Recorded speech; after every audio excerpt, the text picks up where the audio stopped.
consideramos esto como una excelente oportunidad para varias cosas. En primer lugar, felicitar y celebrar la decisión de que en este lugar, adentro de Montevideo, estemos desarrollando, y digo estemos porque si bien es una propuesta de la Asociación Rural, en realidad hoy es un símbolo del Uruguay agrointeligente en la capital de la República, y lo primero que hace eso es romper o contribuir a romper con las viejas contradicciones campo-ciudad, y el valor más importante que tiene, más allá de lo tecnológico, más allá de los avances, más allá de lo comercial y más allá del trabajo en el cual participan miles de personas, tiene que ver con lo cultural y con lo social. El Uruguay de la contradicción Puerto Pradera, que todos hemos vivido, vive y lucha, como digo siempre, y seguimos encontrando esas falsas oposiciones, ciudadanos de alguna manera con ciudadanos de aquel célebre filósofo Baferreira. Practicamos hasta el exceso la falsa oposición. Y si hay una falsa oposición que ha cundido en la sociedad y en la cultura del Uruguay, es la de la contradicción entre el campo y la ciudad.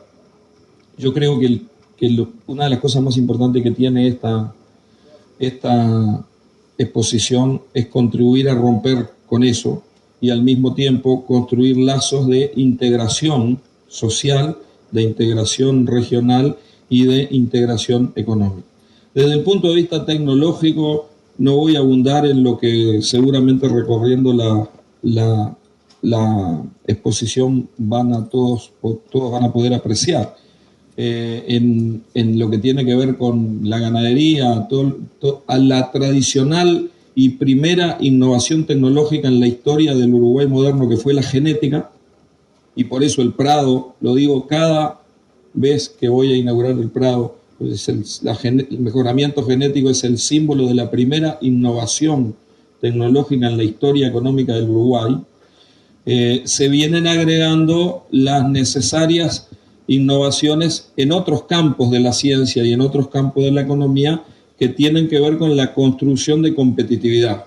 Innovaciones que generan inversiones que construyen competitividad, que es la que nos permite diferenciarnos, promovernos e insertarnos en los mercados internacionales.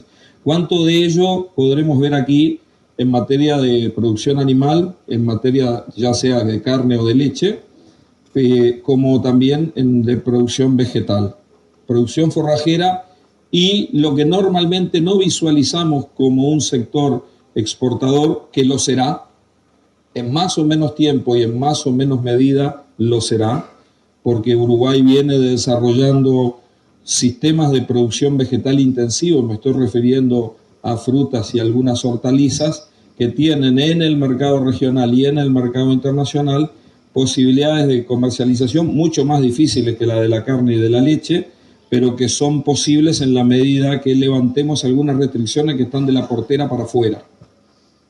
La unidad agroalimentaria es una de ellas. Poder disponer de un lugar donde se puedan consolidar y uniformizar partidas de productos que puedan llegar a los estándares internacionales es una de ellas.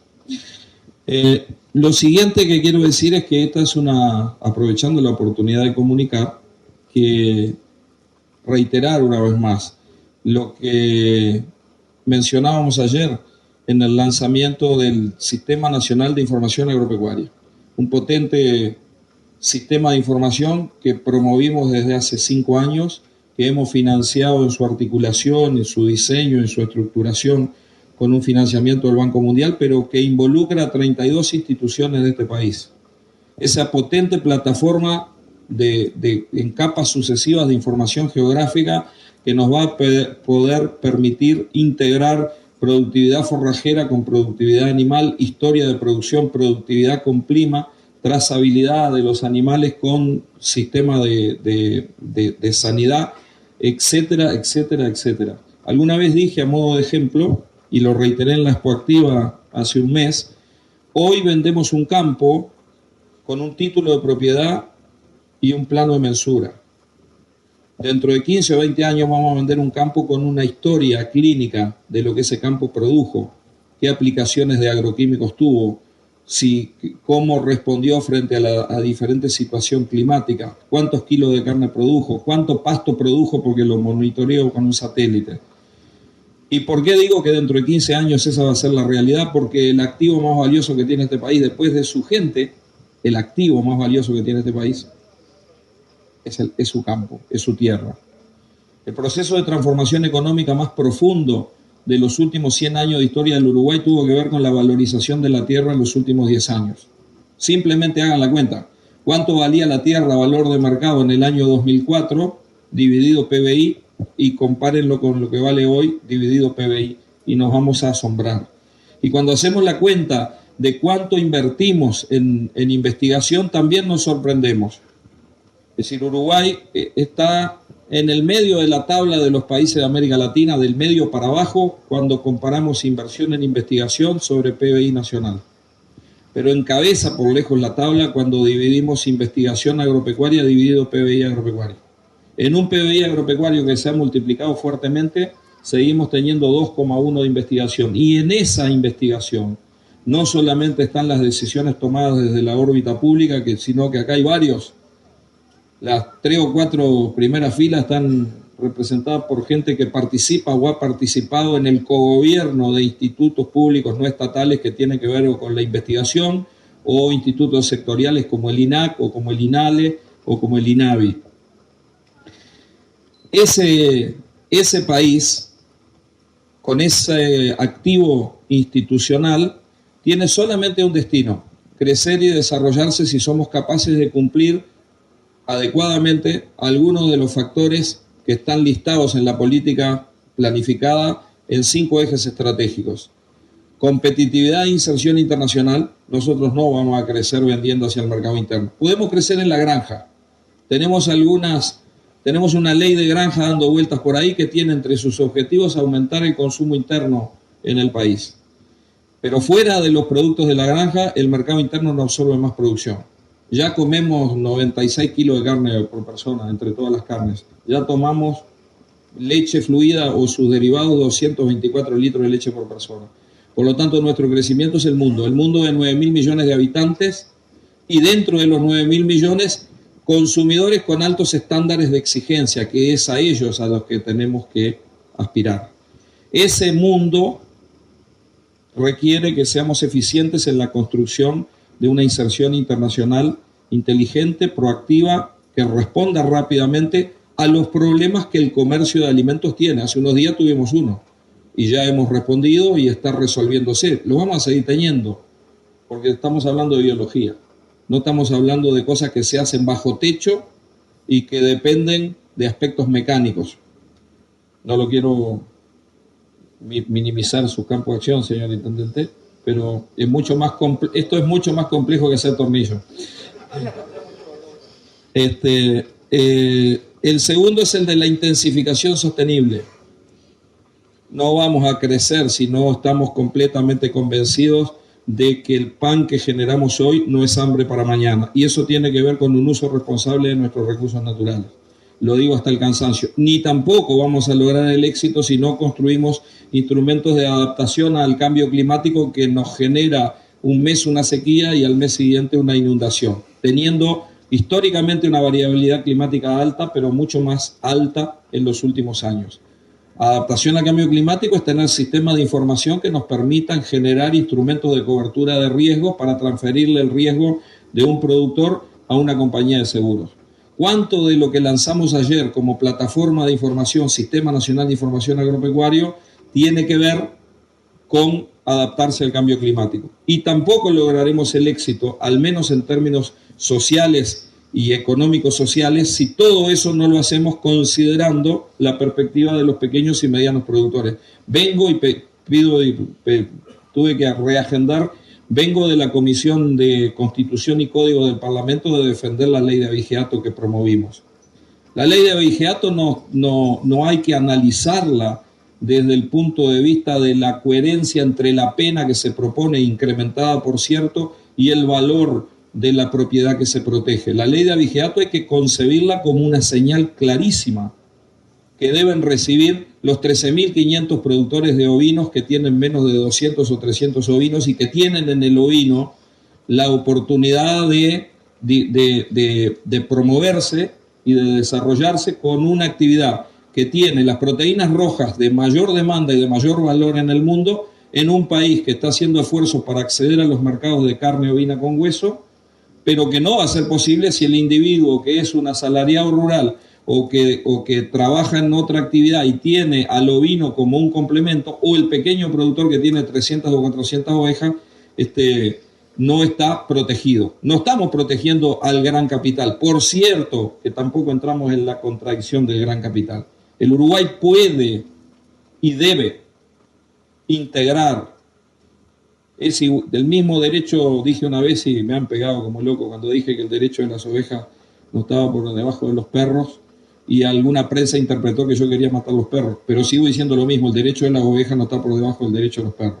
Y por eso es que le metimos el diente a los temas de la ley de bienestar animal, no porque no conozcamos que va a ser compleja y que genera todo tipo de opiniones, pero no podemos ser un país agrointeligente y no tener control sobre aquellos predadores de 2 patas o de 4 patas que afectan nuestros sistemas productivos. La ley de la granja que está promovida apunta a darle un salto cualitativo a esa ley para mejorar los instrumentos de apoyo y promoción tecnológica. La ley de biotecnología que estamos reglamentando en estos días tiene que ver con eso. El Uruguay moderno es el Uruguay de la biotecnología, no es el Uruguay del uso de los recursos naturales. El Uruguay agrointeligente, como nos gusta llamar, es aquel que sobre la base de ventajas comparativas naturales edifica inteligentes ventajas competitivas para agregar valor. Y cuando hablo de agregar valor, también, como bien decía Daniel, esta feria simboliza lo que es el agregado de valor. Esa falsa oposición de producción agropecuaria es producción primaria y no genera valor agregado. ¿Qué es esto si no es valor agregado? El valor agregado implícito en el producto, aún antes sin ningún proceso de transformación. Y por último, porque no los quiero aburrir, en el Consejo de Ministros del lunes comunicamos el envío formalmente con la firma de los 3 ministros correspondientes de las modificaciones a la ley de riego. Lindo día para hablar de riego, pero esto que ahora sobra, hace un mes atrás faltaba. Y este país, cuando yo empecé de ministro, tenía 52 pivots de riego y hoy tiene 410. Y no es mérito mío, es la iniciativa, el impulso y la vocación de riego que agricultores hicieron por una razón muy clara: el potencial productivo de los cultivos es mayor con riego que sin riego. El crecimiento del riego en Uruguay requiere de un cambio legislativo profundo. Y reitero lo que dije el lunes: va a haber un antes y un después en la historia económica del Uruguay si somos capaces de inteligentemente aprovechar eso que sobra y termina en el Océano Atlántico y lo transformamos en un activo valioso. El 90% de los países del planeta tienen déficit hídrico. Para muchos países identifican que el recurso más importante que le va a faltar en el siglo XXI es el agua. Alguien me decía el otro día: ¿por qué hablaste del siglo XXII? Porque cuando pensaron en las reformas que este país hizo. Este país hoy es un país portuario porque hubo alguien que tuvo la valentía a fines del 1800 de crear un puerto, de hacer la reforma del puerto de Montevideo. Hoy nadie discute la trazabilidad en el Uruguay, la trazabilidad ganadera. Y seguramente, como ayer decía el vicepresidente de la ANI, contar con un Sistema Nacional de Información Agropecuaria será para un investigador dentro de 10 años lo mismo que es hoy una computadora. Los que hicimos una tesis haciendo el análisis estadístico en la computadora de la Facultad de Ingeniería, yo como soy abuelo puedo hacer historia de hace 30 y pico de años, lo que hicimos la tesis llevando los datos a la Facultad de Ingeniería en una computadora que costaba 6 o 7 millones de dólares y era grande como esta carpa, nos preguntamos hoy cómo podemos hacer algo sin una computadora personal. La misma pregunta se la harán quienes investiguen, gestionen, trabajen, inviertan dentro de 10 años. ¿Cómo hacíamos para tomar decisiones sin un sistema de estas características? ¿Qué tendrá que ver eso con lo de hoy? Tiene todo que ver. La institucionalidad, la proyección internacional, la construcción institucional, la investigación como primera parte del proceso de innovación, teniendo muy claro que la investigación es el proceso en el cual invertimos dinero para generar conocimiento y la innovación es el proceso en el cual usamos el conocimiento para generar dinero. La falsa oposición entre innovación e investigación que nos tuvo postrados añares, por suerte el Uruguay la superó. De manera que en el Uruguay democrático, en el Uruguay inclusivo, en el Uruguay competitivo, en el Uruguay agroexportador, se sintetizan los principios que están en la causa de esta exposición, lo que a ustedes los llevó a hacer esta exposición acá, pero significan para la comunidad nacional mucho más que comercializar máquinas o que mostrar tecnología. Yo les agradezco la atención, les agradezco la oportunidad de haber podido compartir con ustedes algunas ideas. Muchas gracias. Bueno, y ahora sí les voy a solicitar que se acerquen a la cinta para poder inaugurar la exposición.